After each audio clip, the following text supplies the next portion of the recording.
Ooh, what's up, nerds and geeks? My name is OMG, WTF, LOL, FTW, BRB. Welcome back to more Total Extreme Wrestling 2016. We are playing as the WWF in the year 2001. But more importantly, we are booking the invasion angle. We're booking Sunday Night Heat tonight. And this is kind of, there's not really a theme, I guess, to this episode. It's still more WWF versus WCW. But it kind of follows the whole angle that played out on SmackDown with Regal turning on the WWF and joining sides with WCW. Spoilers for those who didn't watch my SmackDown.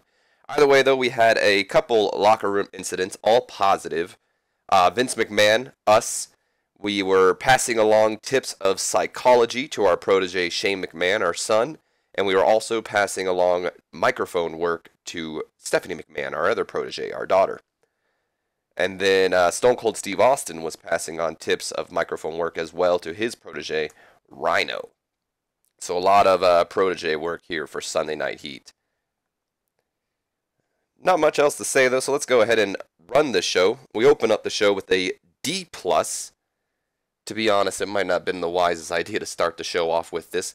But, so this is like being shown during the entrances. Like, we have Just Incredible making his entrance or something, and Billy Kidman comes out, and then the color commentators, Taz, Scott Hudson, and Kevin Kelly are all like, well, here's what happened before the show started. And pretty much we see Tori Wilson, she's backstage, I don't know, working out, just standing there pretty much.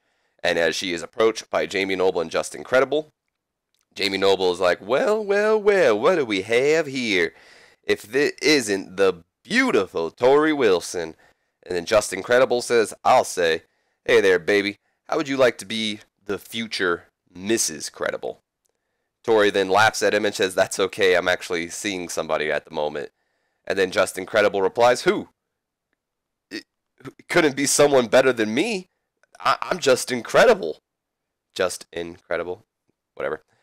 Then Billy Kidman walks in, and Billy says, hey, babe, are these guys bothering you? And then Credible goes, this loser's your boyfriend? Come on, baby, you gotta dump this chump and move on to a real man. And that's when Kidman gets offended. He says, hey, man, you better watch what you say to my girlfriend. In fact, why don't you meet me in the ring tonight? And he goes and get beat by this loser. And he just says, come on, Tori, let's go. And that's pretty much what set up this match tonight. Noble and Incredible putting the moves on Kidman's girlfriend. And Kidman firing back. So this was a poor way to start the show. But again, I'm not too angry. It's only Sunday Night Heat. Not too worried about it. One thing I do want to see. Let me see. Okay, I just wanted to see if it showed me if anyone was good on the mic or not. So moving on to our next segment, we get our opening match of the night, which gets a C rating. And about that had decent wrestling, but little heat. Billy Kidman defeating Just Incredible with the Shooting Star Press in 5 minutes and 41 seconds. Unfortunately here, Credible and Noble... Oh, as a manager, okay. Never mind, it's not that bad. Okay. So, Just Incredible and Jamie Noble are an awkward pairing as a manager unit, so we're going to have to take Noble off Credible as a manager. But that doesn't mean their team is over or anything. But Kidman and... I thought originally that this said Billy Kidman and Jamie Noble don't work well together, but that is not correct. I was going to say, for not working well together and still getting a C, good job, guys, but whatever. Kidman had an in-ring performance of a C to Just Incredible's C-, no work improvements. So pretty much this match was just a way to start kind of giving Billy Kidman a push of some sort. I feel bad that I haven't been focusing on him a lot. We then go to a D+. After the match, we have Jamie Noble. He slides in the ring, and he hits Kidman from behind, jumps him from behind, and he gets Noble or Just Incredible up, and both Jamie Noble and Just Incredible start to beat down on Kidman until the WCW Cruiserweight Champion Rey Mysterio Jr. races out to the ring and chases Noble and Incredible off, coming to the save of Billy Kidman. Moving on to our next segment, we get a C-. We see Hugh Morris walking around with Kanyon. Canyon's clearly annoyed because Hugh Morris is just kind of bragging and going on. We pick up with this right here. We overhear Hugh Morris, I should say, talking. And he says, I'm telling you, Kanyon, you and me are going to be huge. We're going to be the next big tag team out there. And then they walk past Spike Dudley, and Hugh Morris goes, speaking of big, what's up, short stuff? How's it feel being an ant? You know, I could squash you with my boot right here, right now. And then Spike, of course, you know, not going to take any crap from Hugh Morris. He pushes, shoves Hugh Morris. Morris then picks Spike up by his overalls or his shirt, whatever you want to call it. And, you know, he looks like he's going to probably beat the crap out of him. But then both the Dudley boys, Bubba Ray and Devon, walk in. Bubba screams, "Hey, put my brother down, you son of a bitch." And then Bubba pushes Morris. And then he replies, "You know, I'm getting real sick of you WCW guys walking around here like you own the place." And then Canyon replies, "Well, get used to it, because we already got SmackDown. And soon enough, we'll have the entire WWF. And then you three won't have to worry about us WCW guys anymore, because there won't be any WWF guys around anymore, especially you dirty Dudleys." And then Bubba replies, "Oh yeah, is that so? Well, how about this? How about we cherish the little moments while we still have them? How about we capitalize on our opportunity while we still have it? And how about you two face us two in the middle of the ring tonight?" Spike was underwhelming in this segment, but that's fine, no big deal. Hugh Morris is improving in acting, so that's pretty cool. So just a way to set up our main event tonight between the team of Canyon and Hugh Morris, between Bubba and Devon. We then go to a D match, our local talent every week. As I say, Sunday Night Heat, I usually try to get at least a local talent or a developmental star up on the main roster to have a match. This week we chose Eric Young. It's a name probably a lot of you know. I figured it'd be a fun match. Obviously not. And an abysmal match, Mark Jindrak defeating Eric Young in 4 minutes and 34 seconds with a super kick. Jindrak, that's gimmick infringement. Mark Jindrak had an in-ring performance of a D+ to Eric Young's E-. Young, of course, not over enough yet for that. That's fine, though. Like I said, it's just every week for Sunday Night Heat, I try to get a local talent or developmental star on there. And I chose Eric Young. I thought it'd be cool to see a familiar face. So, I used to call these like the Raw recaps and the SmackDown rewinds, but since I've been doing both Raw and SmackDown together, I figured I'd just rename it This Week in the WWF. So this week in the WWF's video gets a B-, and it just highlights, you know, the events that took place between Jericho and Booker T, Benoit and Ric Flair and Kurt Angle, and Regal and Shane McMahon basically turning on Vince McMahon. So just highlighting, you know, the three major feuds that we kind of focused on this week. We didn't really focus too much on Jericho and Booker T, but I felt like we focused on this feud a lot more than we focused on like Austin and them. I thought about maybe putting Ron Simmons and Bradshaw here, but I figured, you know, whatever. It did get the crowd interested again, which I think that's kind of funny. It did lose heat for both the Invasion and the Booker T storyline, unfortunately. Moving on to our main event of the night. We get a C+, and about that had decent wrestling, but not much weighing heat. Canyon and Hugh Morris, nerds and geeks, that's correct. Canyon and Hugh Morris defeating the Dudley Boys when Canyon defeated Bubba Ray Dudley with a fast roll-up. So, just a quick roll-up, nothing too special here. They didn't beat them decisively or anything. So, Bubba and Devon, of course, showing excellent chemistry as always. Scott Hudson was pretty weak comparatively. So, Canyon had an in-ring performance of a B-. Hugh Morris had a C. Devon Dudley had a B, and Bubba Ray had our highest of the in-ring performance with a B+. And Devon's improving in technical. So we end the show, and we get a solid C+ for this show. Pepe Tropicase. Oh, look at that. We didn't get the M-Pro Dream Tour. Who's on this? I don't know any of these guys, so it's not... Well, I know Minoru Tanaka. Okay, I lied. I know a couple of these guys. But we got the second rating. That's awesome. Hot Property, Dio Qualt.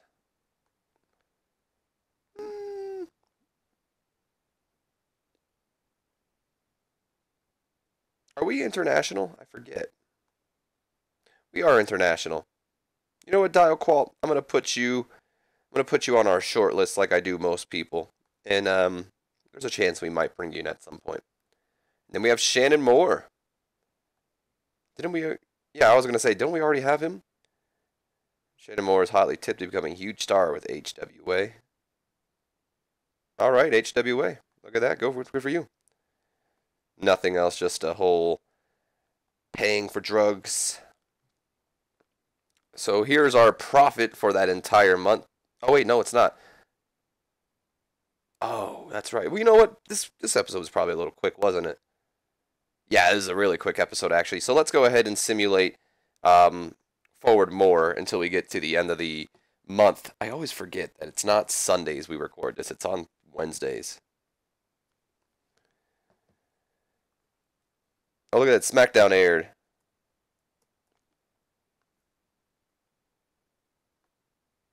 And it got a 32.7.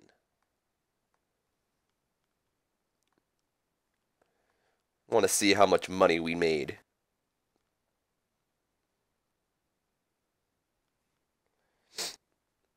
Uh-oh, we have a decision.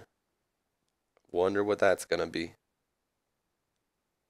Ooh, Naomichi Marufuji. I almost pronounced that wrong. I probably did. Chris Benoit has chosen to relocate and now resides in the Midwest USA. I wonder where he was at first, but pretty much that's just him changing where he's based in. So, like, if he wasn't to work for us, he would probably work for someone in the Midwest. Actually, he's a big enough name, so he probably wouldn't work for someone in the Midwest. He'd probably be working anywhere. But if we had, like, a local talent thing, that's where we'd find him.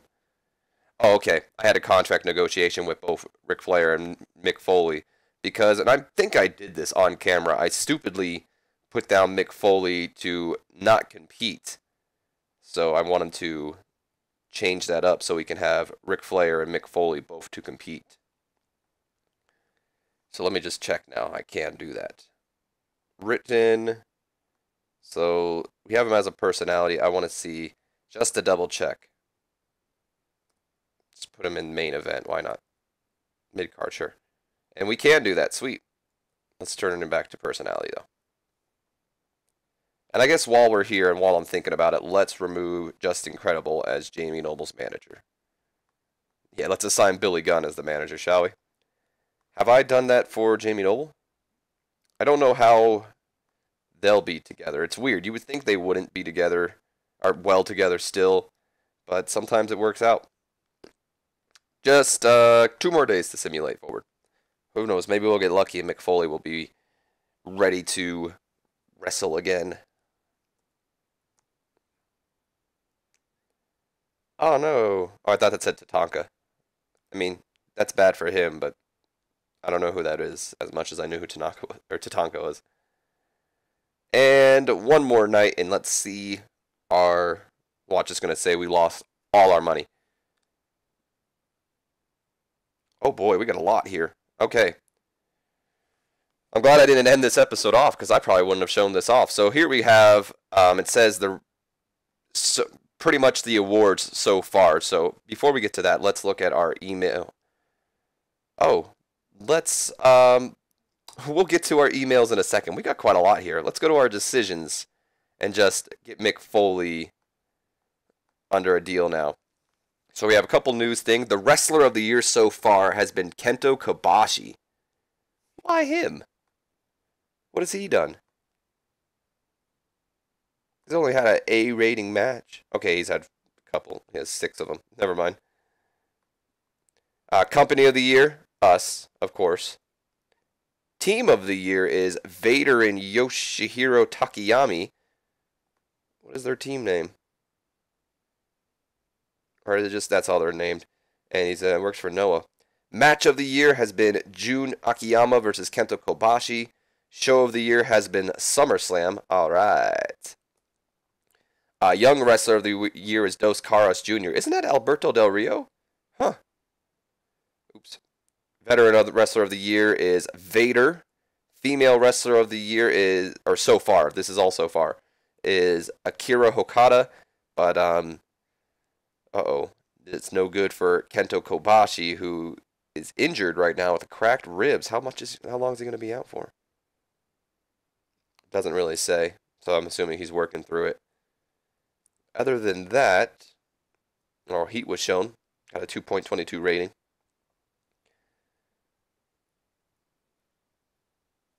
Oh, that's Psychosis. Look at that. Looks like all these are just a bunch of re-signing things. Is that Midian? That is Midian. They even call him Midian. Huh. Oh, Halloween. I don't really know the Halloween that well. There's Low Key and there's Daniel Bryan. All right.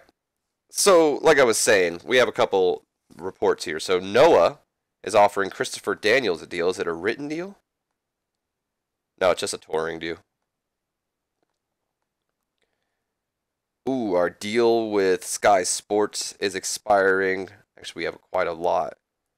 Looks like Sky Sports, Foxtel Australia, MTV, UPN, TNN. What? Fuck. Oh, never mind. I was like, main event. I don't have main event on TV. Seems like almost all of our stuff are retired or leaving. Takamichi Noku. Probably just touring again, right? Oh, he's being CZW offered him a contract. Not being seriously. Wow.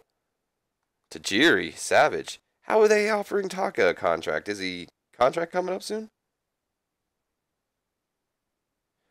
Oh, he's a freelancer, so he'll be leaving when his contract's over.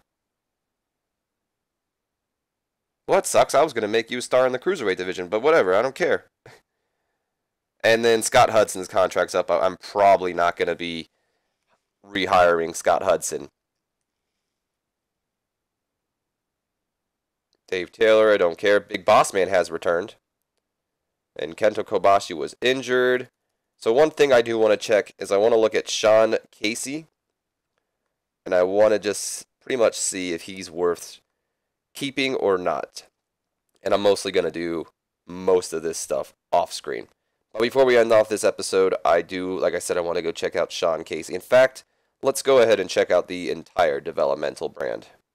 Or the entire developmental stars, I should see. And see how they're all doing. The unfortunate thing is the women are booked as managers, I believe, so I'm just going to have to do it this way. So Alex Wright has not made any improvements. I guess we can do it that way, whatever. Nah, I've already started. You see, here's the thing, like we go to Beth Phoenix, she's working as a manager. For some reason they don't, oh, she's gotten better in entertainment. She's strong, but like I was saying, they don't, for some reason, push the women as wrestlers. She's gotten better in entertainment. Brock Lesnar. No improvements. Bull Buchanan.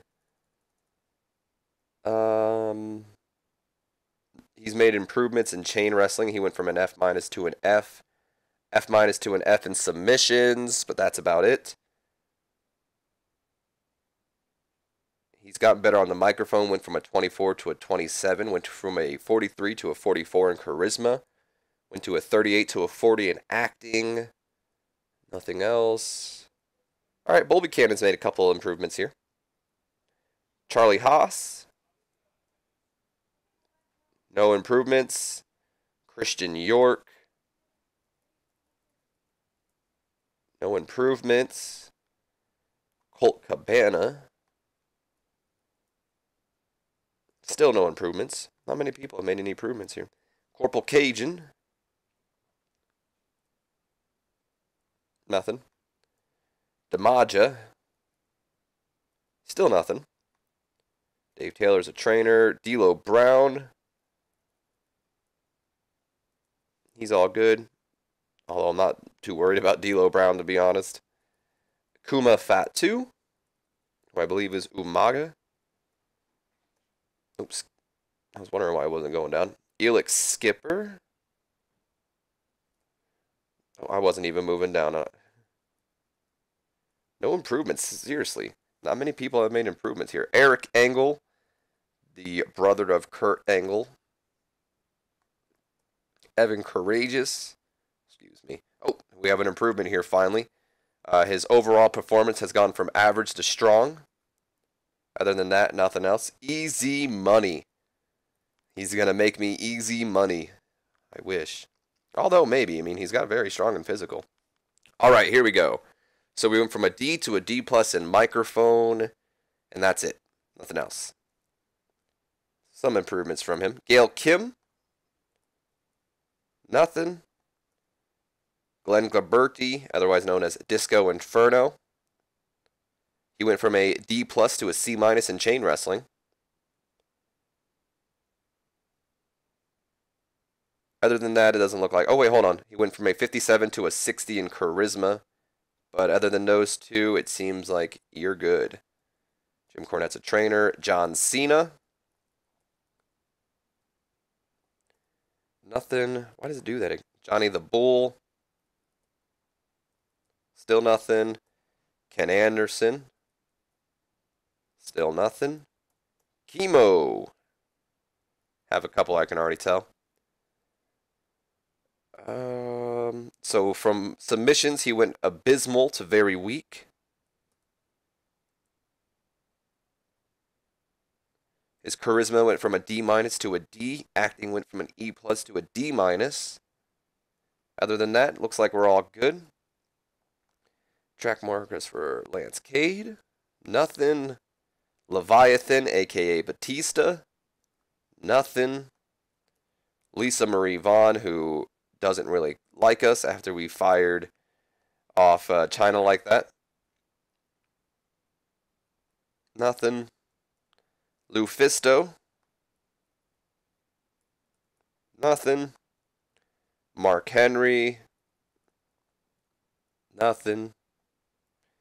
Mickey James. Still nothing. Mike Sanders.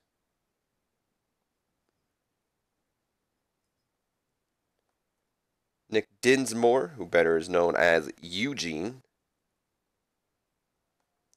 Nikita. Onyx.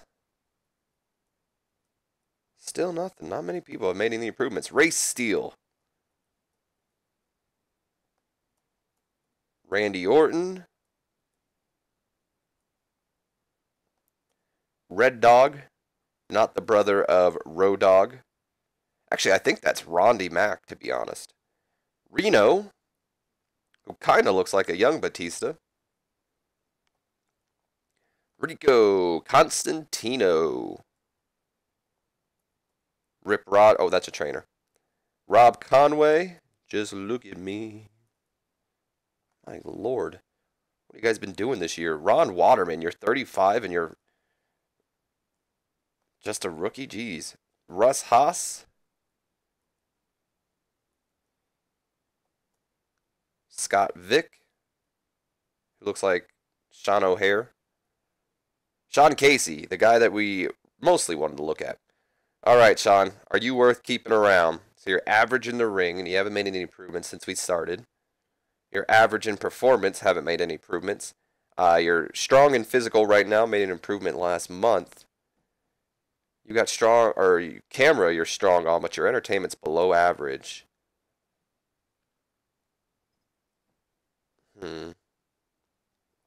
I'll be honest, I'm not impressed. I don't think I'm going to keep him around.